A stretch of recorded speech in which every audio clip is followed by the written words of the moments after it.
Welcome back to PinTech. I just finished refurbishing this Sankyo Pachinko for a client, and this video is to show him that the machine's functioning 100% after the work that was done. I haven't had any comments on my videos, but I don't show the actual work in progress on video. But if you're interested to see the work that's done on the machines, whether it be pinball or pachinko, just follow my PinTech page on Facebook, and you can see all the work that's done from beginning to end on the machines. And I guess they're more detailed in photos.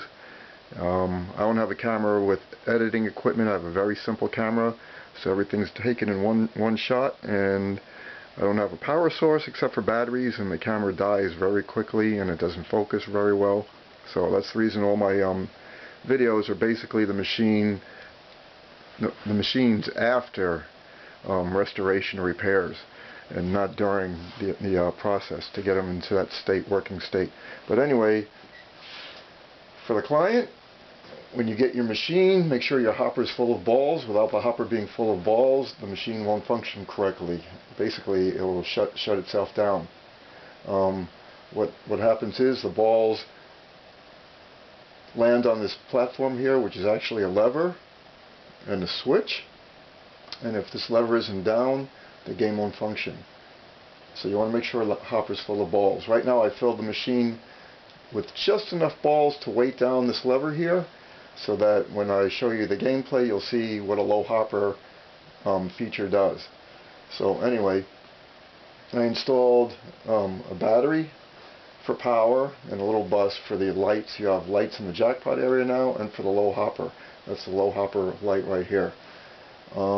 You want to make, there's a lever right here, and this is a ball dump lever, and you want this to remain in the position it's in. If you pull this lever back, all the balls will dump out through the chute and out of the game, and you don't want that to happen. Put the trade on here. And that's basically for a parlor technician to work on the machine by draining the balls. So right now this is spring loaded in the correct position, so you really don't have to worry about it. Over here is what's called a seesaw, and what it does is it's a diverter, and it's an actuator that controls the ball payouts. So you can see it's called a seesaw because this horizontal bar right here can go left or right like this, like a seesaw action.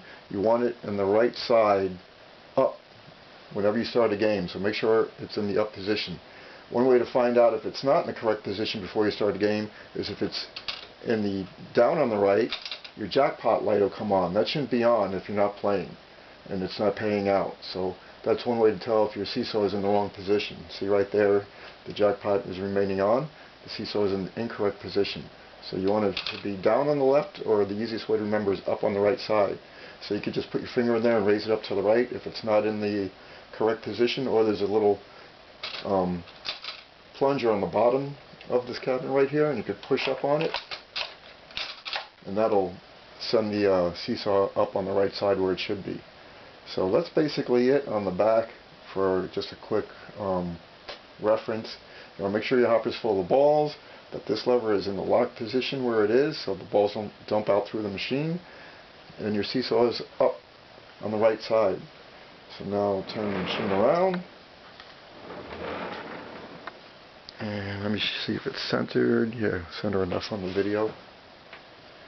So again, the object of Pachinko, for those who don't know, is you want to shoot balls into the playfield by depressing this lever here. It'll launch balls into the playfield, and through gravity, the balls will fall through the pins randomly, and you want them to wind up in pockets. Every time a ball lands in a pocket, you'll get paid out in more balls, and they'll come out here on this payout tray right here. On this particular machine, you have 4 what's called tulip pockets. It's 1, 2, 3, and 4. And what those pockets do, they're mechanical pockets. Anytime a ball enters a tulip, it'll change its state. In other words, right now this tulip is open, the wings are spread wide. If a ball enters it, they'll close up to make the pocket smaller. The following ball goes in, we'll open them back up again to make it easier for you to get a jackpot. Here's 2 closed tulips, so you can see the difference between open and closed. The open is much larger. So like I said, those are mechanical pockets. Anytime a ball entering will change the state from either open or closed. Here you have 2 stationary pockets. They're not mechanical. Any ball entering each, they stay in the same state, and you pay out in balls. On the center pocket here, it usually gives a good feature to be more of a payout, obviously. If you get in the upper pocket right here, straight down the center, it'll open up this tulip and this tulip, and I believe the 2 tulips on the side as well. So now you have a huge chance of getting a lot of balls payout. Also, if you get I believe on the right side, it'll open up the right and center tulip down here, and conversely on the left and center tulip. I could be wrong, I forget, I get mixed up with all these machines. It might be that anytime you get a ball on either side, it opens up all 3 tulips, which is really cool. So if you get a lot of jackpots, a lot of balls keep penning out and filling up this tray, there's a lever here for the overflow, because you don't want the balls backing up into the game, into the machine. So you just depress this switch to the left, and it slides the balls from your payout tray to the overflow tray down here. Now to launch the balls, what you do is you pull this lever back, you put your index finger on this rest bar, or your fingers here on the rest bar, use your thumb, and you pull back on the lever, and the farther you pull back, before you release the lever, is the harder the balls will shoot into the playfield. So right now I have it completely depressed to the lever, that's full power. Oh, it didn't load up, I'll explain that in a minute. But now we have the ball loaded, and it shot to the far right side. Oh, and we got a payout, and the jackpot light came on.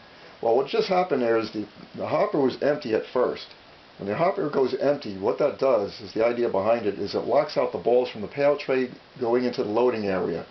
And the reason for that is, if the hopper goes empty in a parlor, and someone's playing and playing, and they get jackpots, it's not going to pay out because no balls in the hopper. So the parlor doesn't want that to happen. So they lock out the balls from being shot. However, if the hopper goes low and you have balls in the ball loading area, these balls will be able to fire out until these balls are all gone, but then they won't get reloaded from the balls over here. There's a gate that shuts these balls out. So the first time you try to shoot a ball like you just saw me do after a hopper was filled, there won't be any balls in this chamber, so you have to load it up the first ball, and then it'll be able to fire. So it's basically two pulls on the lever after a hopper is empty in order to fire a ball. So now it's loaded up and everything should be fine again. So I'll give you a demonstration. See, it's loaded, and we shoot a ball. Now, to press the lever just slightly and release, even less slightly, they'll wind up on the left side. You try to get them to the left side. It's all finesse like there. So you know it's on the left side of the machine. Any ball that, if you don't fire hard enough, it'll come back out through the front tray here for a replay ball if you don't actually get it far enough into the play field where it can actually come into play. So let me fire a couple of balls. Hopefully we'll get these other jackpots, and it'll lower the hopper because the hopper holds all the balls that are paid out in jackpots. So we'll fire balls. The hopper light should come on showing that it's going low and should lock out the firing chamber.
Much luck.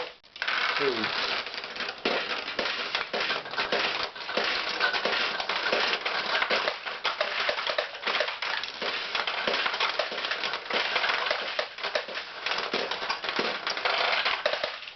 So what you want to do is take your tray of balls from the rear.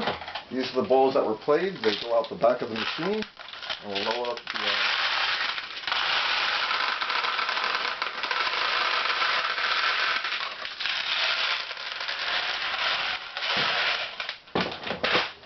load the ball feeder tray and try again.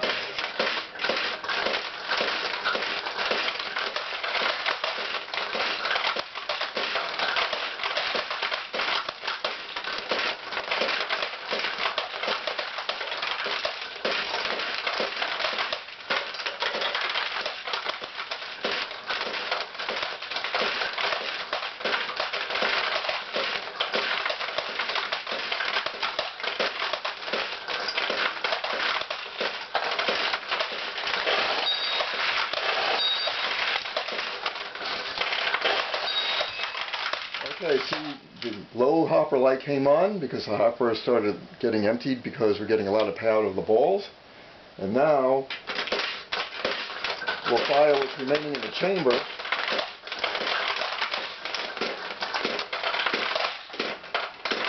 And you see we can't fire anymore. All these balls are locked out from going in the chamber. So now what happens when we reload the hopper, we'll take our overflow. Let's see here.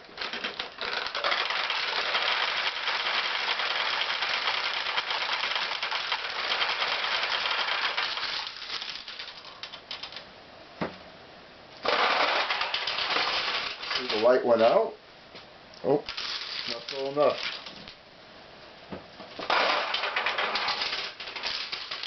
Now we have some more balls in there. So now the first time I go to fire, there shouldn't be nothing should happen. The ball's not loaded into the chamber. See, nothing happened. Now we just loaded a ball by depressing the lever, and it should fire. Oh, almost got a jackpot. But anyway, you see everything's working. And that's Sankyo Pachinko. If you like the video, give it a thumbs up or subscribe to my channel. If you have a Pachinko or pinball machine that needs repair or restoration or a good cleaning, just give me a contact at Pintech on Facebook. Thanks for watching.